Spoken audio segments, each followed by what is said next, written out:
बहुत सारे लोग ऐसे होते हैं जो किताब पढ़ना तो चाहते हैं, पर एक दो पेज पढ़ने पर ही उन्हें नींद आने लगती है। उनकी पढ़ने की इच्छा ही चली जाती है। अगर आप भी उन्हीं में से एक हैं और फिर भी किताब पढ़ने की आदत डालना चाहते हैं तो आप बिल्कुल सही जगह पर आए हो। इस वीडियो में मैं आपको बताऊंगा कि आप किताब पढ़ने की आदत कैसे डाल सकते हैं। अगर आपको किताब पढ़ने में आलस आता है तो कैसे आप अपना आलस दूर कर किताब पढ़ सकते हैं, और ऐसे कई सवालों का जवाब आपको इस वीडियो में मिलेंगे। पर इस वीडियो को अंत तक ज़रूर देखें, क्योंकि इस वीडियो के हर पॉइंट की अपनी एक खासियत है। तो वीडियो को शुरू करते हैं। पहला पॉइंट है, आसान किताबें चुनिए। Start with the easy books. कई लोग ये गलती करते हैं कि जब वे लोग किताबें पढ़ना शुरू करते हैं तो वो मुश्किल किताबों का चयन कर लेते हैं। फिर उन्हें कुछ समझ नहीं आता और उन्हें लगता है कि किताबें पढ़ना बहुत मुश्किल का काम है और वो किताबें पढ़ना छोड़ देते हैं। अगर आपको नहीं पता है कि कौन सी किताबों से आपको शुरू करना चाहिए तो आप कमेंट्स में मुझसे पूछ सकते हैं, और अगर आप इसकी डिटेल वीडियो चाहते हैं तो मैं अगली बार बनाकर ले आऊँगा। और ध्यान रहे, शुरुआत में उस भाषा की किताब को चुनें जो आपको अच्छी तरह आती है। मैंने भी जब किताबें पढ़ना शुरू किया तो शुरुआत में मैंने हिंदी किताबों से शुरू किया, क्योंकि मैं हिंदी में ज़्यादा कंफर्टेबल था, और फिर इंग्लिश की तरफ गया। दूसरा तरीका है, never read a book for completion. अधिकतर लोग क्या सोचते हैं कि अगर उन्होंने किताब ख़त्म कर दी तो वो ज्ञानी हो जाएंगे, इंटेलिजेंट बन जाएंगे। पर किताब ख़त्म करने से ज्ञानी नहीं बनते, बल्कि किताबों से बातें करने से ज्ञानी बनते हैं। हमें क्या लगता है कि एक किताब हमें 5 गोल्डन तरीके बताएगी और हम सफल हो जाएंगे। पर एक किताब सिर्फ टाइप करी हुई मशीन नहीं है, बल्कि वो एक इंसान के पूरे जीवन का अनुभव है। अगर एक दिन के लिए आपको एक सफल व्यक्ति से बातें करने का मौका भी मिल जाए, तब भी वो अपना सारा अनुभव आपको नहीं दे सकता। पर किताब के ज़रिए जब आप उससे 1 महीने, 2 महीने, 6 महीने तक बातें करते हैं, तब आपको उसके जीवन का सारा अनुभव मिलता है। एक किताब को आप वैसे मत पढ़िए जैसे आप अपनी स्कूल की किताबें पढ़ते हैं। आप जल्दी जल्दी अपनी स्कूल की किताबें पढ़ लेते हैं और आपको लगता है जिससे आप बहुत होशियार हैं। एक किताब को ये सोचकर पढ़िए कि आपको उसकी नॉलेज लेनी है, पर साथ ही ये भी याद रखें कि किताब को ख़त्म कर देने से ही नॉलेज नहीं आती। किस तरह से किताब ख़त्म करी है वो भी डिपेंड करता है।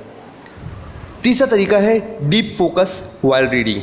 हम में से कई लोग कहीं घूमने भी जाते हैं तो किताबों को अपने साथ ले जाते हैं और फिर बस में, ऑटो में चलते फिरते किताब पढ़ते हैं। तो आप सही मायने में फोकस नहीं रहते हैं और फिर आपका उद्देश्य किताब पढ़ने से ज़्यादा किताब ख़त्म करने में चला जाता है। कभी ये मत सोचो कि कितनी किताबें पढ़ ली है। हमेशा ये सोचो, क्या मैंने जो किताब पढ़ी है क्या उसे सही तरह से समझा या नहीं। कभी भी ये चिंता मत करिए कि मैंने किसी किताब को कितनी देर में पढ़ा, कितनी देर में ख़त्म किया। जब आप ये सोचते हो तो आप सही मायने में किताब पढ़ ही नहीं रहे हो।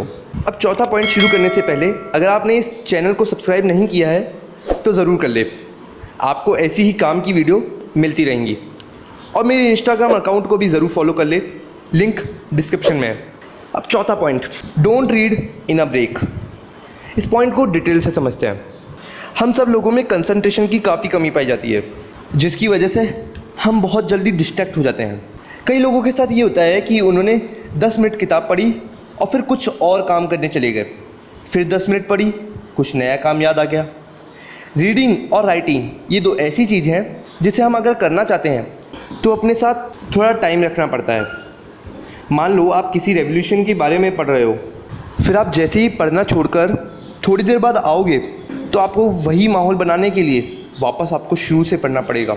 इसलिए जब भी किताब पढ़ने जाए 1 घंटा अपने साथ ज़रूर रखें, नहीं तो किताब पढ़ने का कोई मतलब नहीं रह जाएगा। पांचवा point, ask questions and note it down. हम सब लोगों को किताब को सिर्फ किताब नहीं समझनी चाहिए। किताब को एक दोस्त की तरह समझो, एक टीचर की तरह समझो, उससे बातें करो, सवाल पूछो। अब आप पूछोगे कैसे? जब भी आप किताब पढ़ें अपने दिमाग को पूरी तरह से खुला रखें और सवाल पूछते रहे। सिर्फ सवाल पूछना ही नहीं, उसे एक कॉपी में नोट भी करना चाहिए और पढ़ते वक्त उस सवाल के जवाब को भी खोजना है, साथ ही नए प्रश्न भी पूछते रहना है। जब आप ये करोगे तो शुरुआत में शायद थोड़ी तकलीफ़ आए, परंतु एक बार जब आदत बन जाएगी तब आप भी एक सफल व्यक्ति की तरह किताब पढ़ रहे होंगे। अगर रियल में आपको इससे फ़ायदा मिला हो तो इस वीडियो को लाइक, शेयर एंड सब्सक्राइब जरूर करें। इस चैनल पर ऐसी ही सेल्फ इम्प्रूवमेंट पर वीडियोस आती रहेंगी, तो इस चैनल को ज़रूर सब्सक्राइब कर लें। धन्यवाद।